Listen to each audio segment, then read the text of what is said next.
Hi, this is Matt, and you're listening to Bluegrass Jam Along, the podcast for anyone and everyone who loves bluegrass.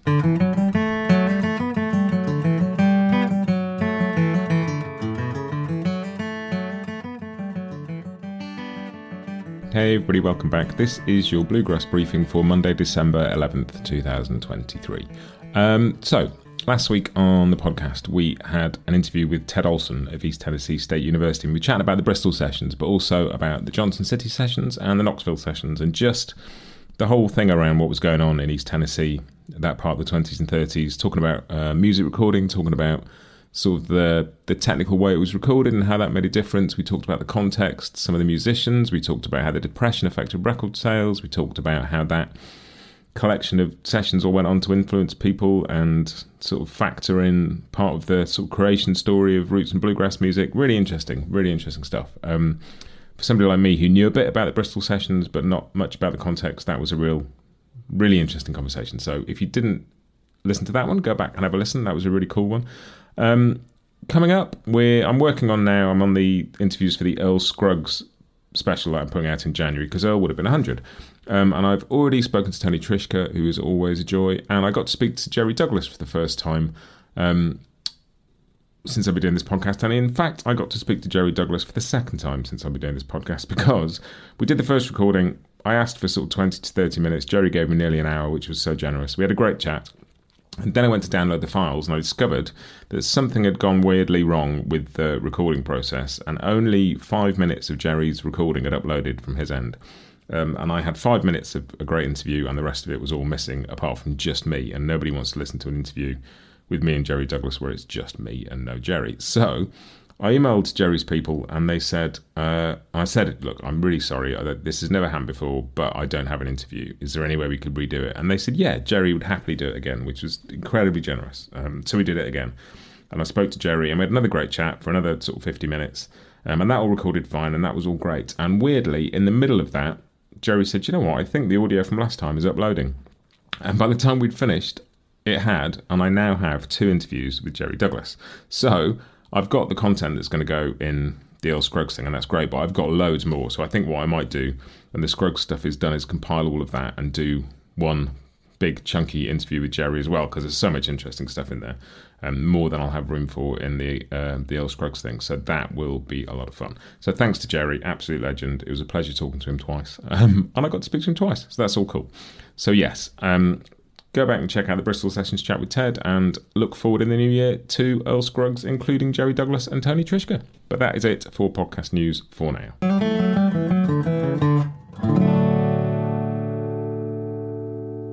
And if you've been listening to the podcast for a while, you know that what comes next is Church Street News, and that is news and announcements from the world of bluegrass and acoustic music. And the first thing is I just wanted to sort of mention the passing of Terry Bowcom, banjo player, who passed on December the 7th last week, known by many as the Duke of Drive, and just seeing people's tributes on social media, clearly loved by many as well. Long, strong history in the world of bluegrass, including being a founding member of Boone Creek with Ricky Skaggs and Jerry Douglas, also Doyle Lawson's Quicksilver and Third Time Out, and that's 3 pretty top bands right there. I was also there, actually, when I was over at IBMA. Terry got a Distinguished Achievement Award in the RBMA Awards this year.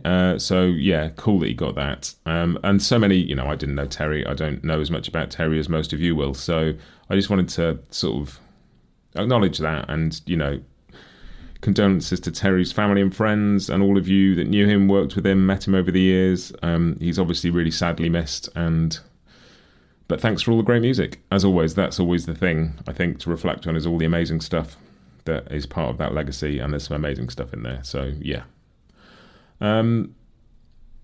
Next news, we've got the initial lineup for Delfest is out. Obviously, Del McCoury Band are playing, and obviously the Travelling McCouries are playing. It'd be a bit weird if they didn't. But they've also got Green Sky Bluegrass, Sierra Farrell, Old Crow Medicine Show, Marty Stewart, Leftover Salmon, Yonder Mounting String Band, Mr. Sun, East Nash Grass, and there's more, and there will be more to come, but that's a pretty solid lineup to start with.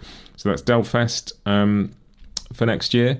That's a pretty strong list. What else have we got to mention? One more thing. Peghead Nation have just launched a new Gypsy Jazz Mandolin Essentials course taught by Aaron Weinstein.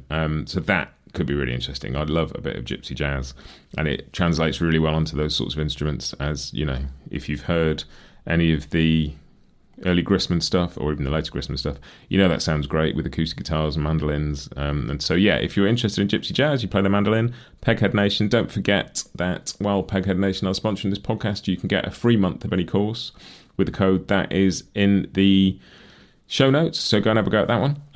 But that is it for news this week. Moving on to The Grass is New.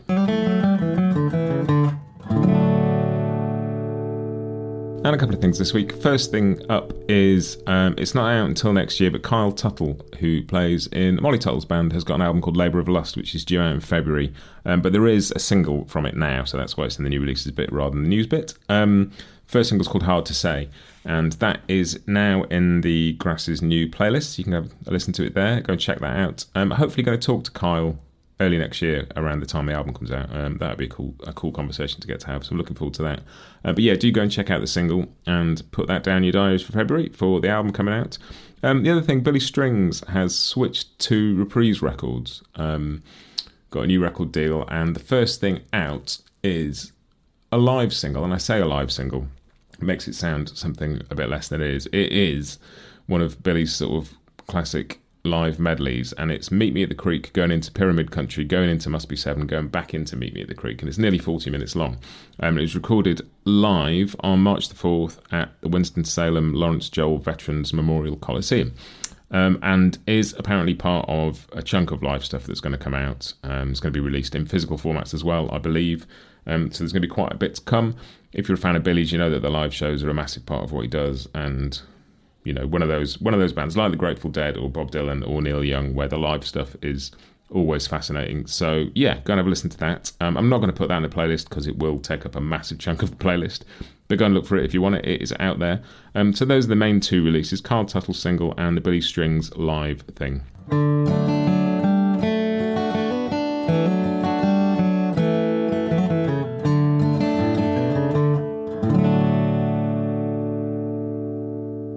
Which means we're on to Scroll On Buddy, and this is something that I've spotted on social media this week. And this sort of goes in news and new releases, really, but it's Bela Fleck. And I knew this was coming because Bryan Sutton had sort of hinted at it a bit. But Bela's new album is going to be called Rhapsody in Blue. And it's coming out in February. And it's timed to be 100 years today since Gershwin premiered Rhapsody in Blue at the Odeon Hall in New York City. And it sort of expands and explores Rhapsody in Blue. So it's got three sort of variations. One called Rhapsody in Bluegrass, which is Bela with the My Bluegrass Heart sort of main touring lineup, I guess, which is Sierra Hull, Michael Cleveland, Bryan Sutton, Mark Schatz, and Justin Moses. Then there's one called Rhapsody in Blues with Sam Bush, Jerry Douglas, and Victor Wooten. And then the sort of classic Rhapsody in Blue, the classic orchestration, but instead of piano as the lead instrument, it's Bela on banjo. So that's with a full orchestra, like Rhapsody in Blue as we know it. This sounds fascinating. I'm always up for hearing stuff arranged for string band that wasn't written for string band. I've loved, there's a couple of tracks on Punch Brothers Phosphorescent Blues, some Debussy and some Scriabin. And what I'd love to hear is the Gabe Witcher Rodeo, the Aaron Copeland version of that they did for the ballet recently. But this sounds really interesting. It's also got a couple of extra bits on Gershwin's Rialto Ripples and something called Unidentified Piece for Banjo, which is an unrecorded and unreleased gem discovered at the Library of Congress. So that's Bela's album, which is out in February. So that promises to be interesting. I will let you know more about that near the time. Just remind you that it's coming as well. But that is very cool.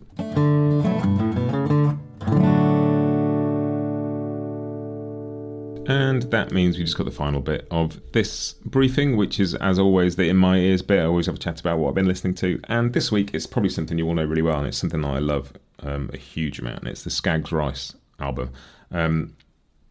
As you may remember, if you've heard this before, I bought a CD player again recently, and I've been digging back through some CDs and listening to stuff. And I had a download of this from iTunes from ages ago, and I've never had it on CD, and I just randomly flicking through Amazon the other day found it for a new copy for £3, 48p or something really random. They just drastically discounted it, so I bought it, and it's just such a great record. Just the two of them, the singing, the playing, The songs, the sound, like, you know, you all know this. It's a great album. If you don't know that, dig it out. Go and listen to Skags and Rice, because it is an absolute cracker. And if you do, maybe go back and listen to it again. It's always nice to be reminded of stuff. But that is it for this week. Not quite sure what's coming out this week. I'm still part way through all these interviews. I'm doing sort of 2 or 3 interviews a week for the Earl Scruggs thing, which is taking up a lot of time. But that's going to be really exciting. And it may mean there's a couple of weeks where there isn't much beyond a Bluegrass Briefing over Christmas. But we will see. I will try and get some more stuff together if I can in the meantime. But the main thing is to concentrate on the Earl Scruggs stuff, because that is going to be cool. And I'm speaking to some very exciting people. I will tell you more as I go. I don't particularly like to say I'm going to interview somebody till it's actually happened. But there's some cool names on the list who said yes. More on that soon. That's it. In the meantime, have a great week. As always, all of this is on the website. Go and check it out, bluegrassjamalong.com. And recommend it. That's the only thing I really ask, is that if you've liked this, tell somebody. Stick it in a Facebook group, message a friend, tell people at your local jam. Just tell people. That's all. I will see you next time. Have a great week and happy picking.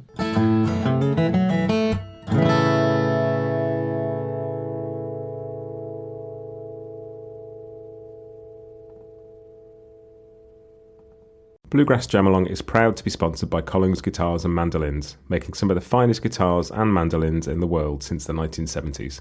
Visit collingsguitars.com and find out why.